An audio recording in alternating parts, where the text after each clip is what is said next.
Hello, hello, hello, and welcome back to Photo Finish, the great pop culture debates photo review of all the looks from the main stage of RuPaul's Drag Race Season 13. I'm your host, Eric Resniak, and I'm joined this week by my extra special guest judge, Jake Pitochelli. Hi, Jake.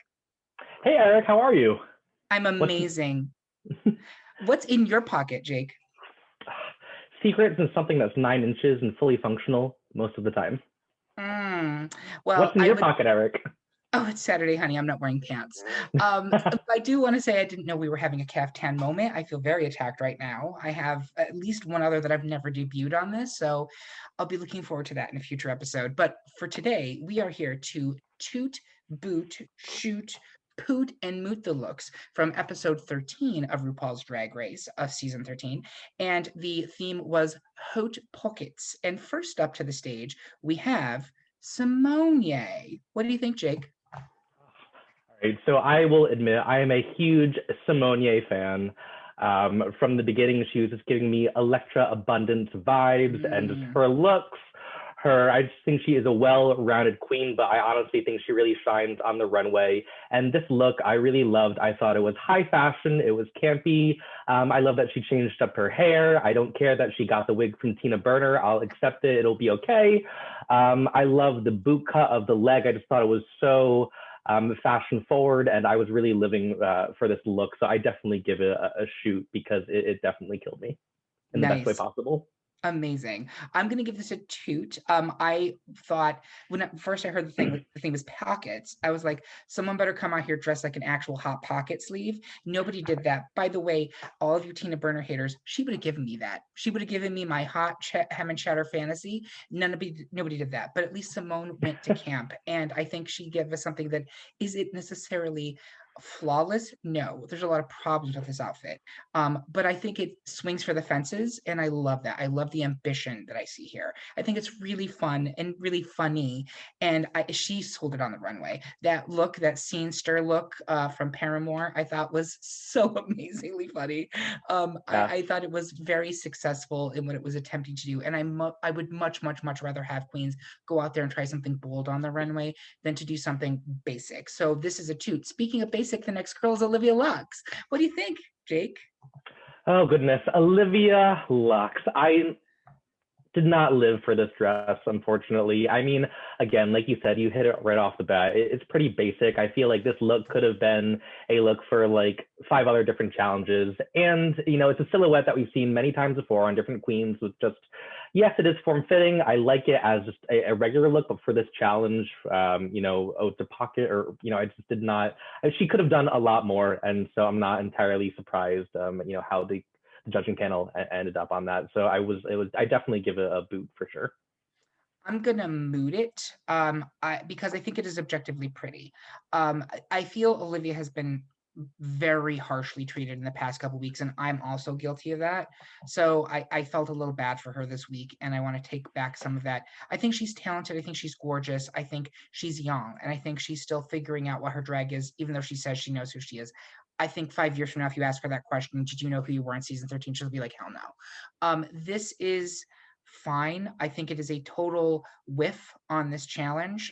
Yes, there are pockets, but it's not about pockets. The stoning that she was so proud of, I'm sure it was really beautiful. I barely noticed it when she was walking the runway. Better in slow motion and in still photos, but on the runway, it didn't read at all.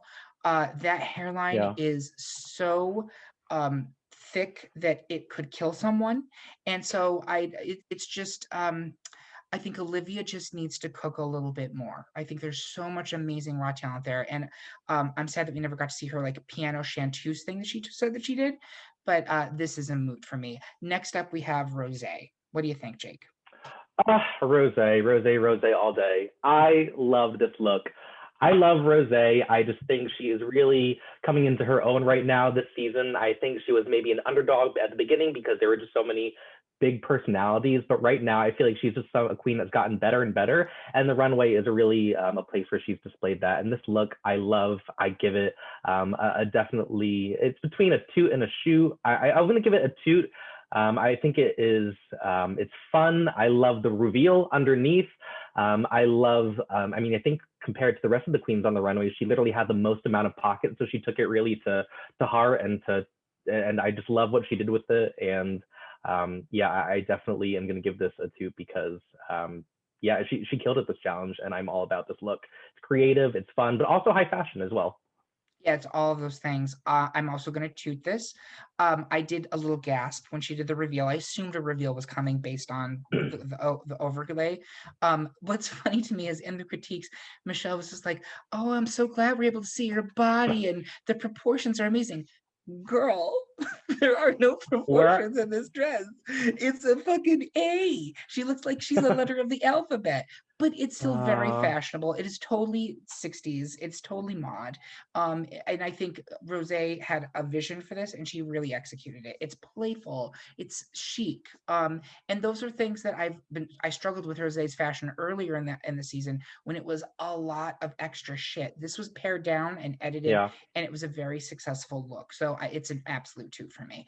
Next up, we have Kandy Muse. What do you think, Jake? Oh my God, Kandy Muse. I'm gonna give this a shoot. Said nobody ever. And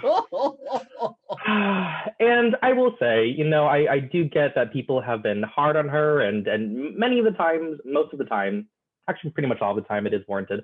Um, but I think that, I mean, I agree with the judging panel. This was a complete hot mess, and when you are this far along in the season, right before the finals, and you're coming out on the runway with this like piece of shit, I feel like this is like you really need to step your pussy up. I mean, like, I feel like if like Matt Gaetz did ecstasy right before he hooked up with an alleged 20 person under 21, he would He still make a did. better allegedly he would still make a better Haute Poquette dress than this. I mean, this is just like there's just no excuse for this. I mean, just like the makeup was off, and just I it hurts my eyes just looking at this. And quite honestly, I yeah, it's a boot for sure. Is it a boot or is it a poot?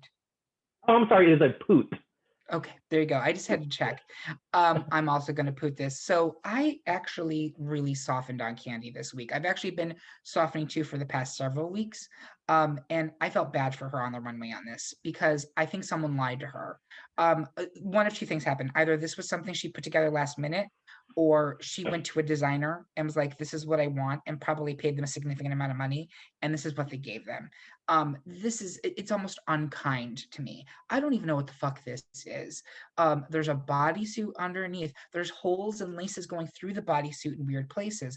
There's this like lattice of pockets tied together with really ugly ribbon. The whole thing is just bonkers in a way that I don't know. Like I don't think she felt good in it. She said she didn't after judging, but I don't know if that's just because she realized how much the judges hated it. It's really it's terrible. It is really bad, and I felt bad for Kandy in this. It is a poot. Yikes. Yeah. Last up we have Gottmik. What do you think, Jake? Oh, I really like this outfit, and Gottmik has been a queen that's really grown on me this season. I loved her, her Paris Hilton snatch game look, and so that really from that moment I became much more of a fan of hers, and this outfit really solidifies how I feel about that. I mean, because it was clever. There was a reveal, and the detail to this outfit was everything. I mean, if you just look at the ankle around her shoes or her heels, and how the watches just goes fits perfectly like around her tiny little ankles. I mean, it is just the devil is in the details, and it is a sin how good this looks. And I agree with the judging panel. It is rude. It is rude how like amazing this looks. And again, I don't quite love it just personally as much as Simone's look. So I'm going to give this a toot, but still a very strong gassy toot for me. Absolutely. Yeah, I really struggled as to whether this was a toot or a shoot because I think this is just spectacular. I will echo, my love for Gottmik has been growing for the past several weeks. And it's funny to me going into this top four, I feel like the show is saying, well, it's between Rose and Symone. I think Gottmik is right up there, and I don't think that they're getting the credit that they deserve. This look is it's a fun interpretation of the theme. It's not quite as on the nose as Rose's, which is why I'm giving Rose an edge here, but I think it's really fashionable, really eye-catching. inventive. I suspect that we will see in a future season a time challenge inspired by this look. I think that's how good this look is. I think it's going to inspire future runways. So to me, everything is excellent. I haven't always loved Gottmik's runways. This I love. And I'm so glad to see, because she's a fashion queen, right? They're a fashion queen. So with that being said, Jake, your top toot of the week. My top toot of the week.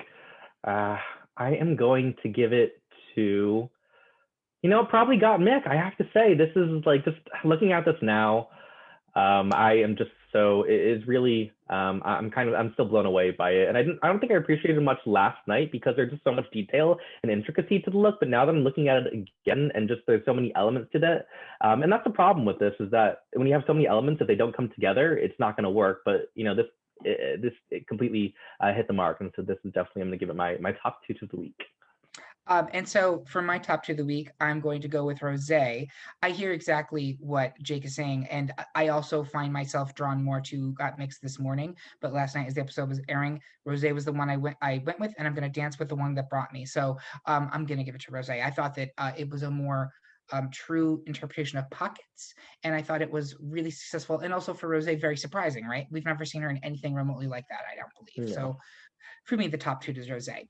And I want to say thank you so much for Jake for joining us. And I want to say thank you for watching. Make sure to check out our YouTube channel for more Drag Race content. We do these videos for all the episodes of season 13, as well as UK 2. And we'll also be doing them for Down Under and España. Speaking of which, on our little website, greatpopculturedebate.com, we're running fan viewer pools. They're free to join. You get to pick in you get to put in your picks for the season, see how many points they get, and at the end you win a prize package. Amazing, right? We do blogs for each episode. We do these videos, and if you want to join, you can join now for Down Under, and we'll be putting up the España viewer pool very soon. So please check those out. And while you're there at greatpopculturedebate.com, make sure you check out the episodes of our podcast. Season 3 is currently unveiling. So on Monday we have Best Movie Musical. We think it's going to be a wild episode, very controversial. We hope that you check it out, and that's my cue. So I'm going to say thank you for watching. Bye for now. We'll see you next week.